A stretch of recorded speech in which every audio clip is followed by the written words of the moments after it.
भद्रकाली कपालिनी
ओम जयंती मंगला काली भद्रकाली कपालिनी दुर्गा क्षमा शिवा धात्री स्वाहा सुधा नमोस्तुते। जय तुम देवी चामुंडे जय भूतातिहारिणी जय सर्वगते देवी कालरात्रि नमोस्तुते। जगत जननी काली चौड़धाम अधिष्ठात्री वाराही सौम्य स्वरूपा भगवती महाकाली माता की जय।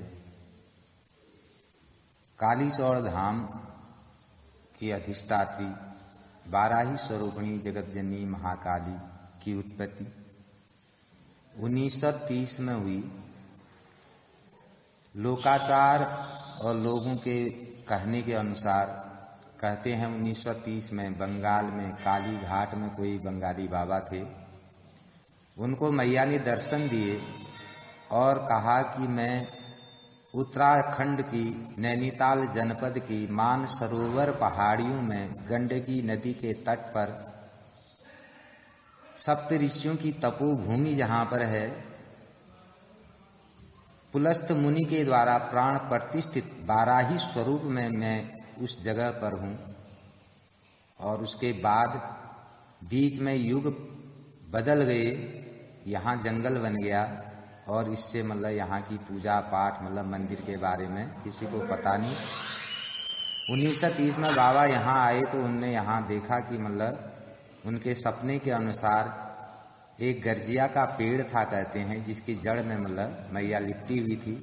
उनने उस पेड़ को पहचान लिया और उस जड़ से मैया को निकाला। उसके बाद पूजन में ले लिया। 1933 में 3 साल में उनको यहाँ से सिद्धि प्राप्ति होगी और वह यहाँ से हेड़ाखान चले गए। वही हेड़ाखंडी बाबा के नाम से मशहूर हो गए। उनके जाने के बाद यहाँ पर दूसरे जो बाबा आए उनको 3 साल में उनको भी सिद्धि प्राप्ति होगी और वह पायलट बाबा के नाम से मशहूर हो गए और गेठिया में उन्हें अपना आश्रम बनाया। उसके बाद जो साधु संत यहाँ आते थे वह तप करने में उनको जो कठिनाई होती थी, बाहर से जंगली जानवरों का जो आतंक था उसको रोकने के लिए दूसरा जो स्वरूप माँ भगवती का यहाँ पर है, चंड मुंड विनाशिनी रौद्र स्वरूप माँ काली का, ये प्राण प्रतिष्ठित मूर्ति है, जिसकी प्राण प्रतिष्ठा करने के बाद यहाँ पर बाहर से जानवरों का जो आतंक था वह कम हो गया और वह आज भी मतलब इस परिसर के अंदर कोई जानवर नहीं आते हैं। मतलब निश्चिंत होकर पंडित लोग यहाँ पर पूजा करते हैं, पाठ करते हैं। रात का अंधेरे में भी जानवर बाहर से घूमते हैं लेकिन अंदर नहीं आते। और तब से 1938 से 1999 तक इसका कार्यभार व्यक्तिगत रूप से रामलाल शर्मा करके कोई चूड़ी के विक्रेता थे कहते हैं लाला, उन्होंने मतलब यह काम सौंपा। पायलट बाबा उनको सौंप के चले गए। 1999 में उनका देहांत होने के बाद 7-8 साल उनके भतीजे ने यहाँ का कार्यभार संभाला कहते हैं। 2007 में यहाँ फिर कमेटी बन गई। कमेटी के बनने के बाद फिर यहाँ का विकास कार्य भी होने लग गया और कई मूर्तियों में मतलब फिर खंडित मूर्तियाँ मतलब विसर्जित करके उनकी जगह मतलब दूसरी मूर्तियाँ स्थापित कर दी गई हैं। और तब से मंदिर का कार्य निर्माण दिन प्रतिदिन बढ़ता जा रहा है, चलता जा रहा है। भक्तों का आगमन भी अब पहले से काफ़ी अधिक हो चुका है, क्योंकि पहले लोगों को कुछ पता नहीं था लेकिन अब बहुत कुछ मतलब जागृति हो गई है। कमेटी बनने से काफ़ी कुछ यहाँ पर विकास होना शुरू हो गया है। यही वह वाराही स्वरूप है माँ भगवती का, जो स्वयं यहाँ से प्रकट हुई बंगाली बाबा के द्वारा। जो पुलस्त मुनि के द्वारा प्राण प्रतिष्ठित मूर्ति त्रेतायुग की यही वह मूर्ति है, जिसका इस कलयुग में 1930 में बाबा जी के द्वारा इस मूर्ति को निकालने का पूजन में लिया गया। यही वरदायिनी सौम्य स्वरूप भगवती माँ काली है, जो भक्तों को वर देती है, उनकी मनोकामनाओं को पूर्ण करती है। करुणामयी है, दयामयी है, सौम्य स्वरूप भगवती महाकाली का ये स्वरूप है। बाकी दूसरा जो ये स्वरूप है चंड मुंड विनाशिनी रौद्र स्वरूप महाकाली का, जिसकी प्राण प्रतिष्ठा यहाँ पर की गई, जो इस परिसर के बाहर से आने वाले यात्रियों की रक्षा करती है, जानवरों से मतलब इस जगह को रक्षा प्रदान करती है बाहर से। और ये वरदायिनी स्वरूप माँ काली उनकी मनोकामनाओं को पूर्ण करती है। इस तरह से ये दोनों, एक सौम्य स्वरूप, दूसरा रौद्र स्वरूप माँ भगवती का इस जगह में विद्यमान है। इनकी बड़ी महिमा है। कहते हैं यंग यंग चिंतयते कामं तंग तंग प्राप्नोति निश्चिंतम। जो सच्चे भावना से मन से चिंतन करके जो कुछ भी मांगता है मैया उनको अवश्य प्रदान करती है। इससे भी बड़ी बात यह है कि जो इस चौखट पर आके इस मैया के दर्शन करता है, कहते हैं ये खुद ही उसको खींच के यहाँ पर लाती है। इसीलिए आज तक इसका प्रचार भी बाबा लोगों ने नहीं किया। वह कहते थे जिसको बुलाना होगा मैया रास्ते से भटका के भी यहाँ ले आती है। तो आज कमेटी बनने के बाद थोड़ा बहुत इसका प्रचार प्रसार होने लगा है। और आज भी वही बात है कि अचानक ही आदमी यहाँ पर मैया की शरण में पहुँच जाता है, जाता कहीं और है और पहुँच जाता है यहाँ। यही इसकी सबसे बड़ी कृपा है। जिसके ऊपर कृपा करती है उसको अपनी शरण में खींच के ले आती है और उसका कल्याण कर देती है। यही इसका सबसे बड़ा स्वरूप है। यही वरदायिनी माँ काली भगवती से कालीसौर धाम की श्रेष्ठता है। बोलो जगत जननी महाकाली माता की जय।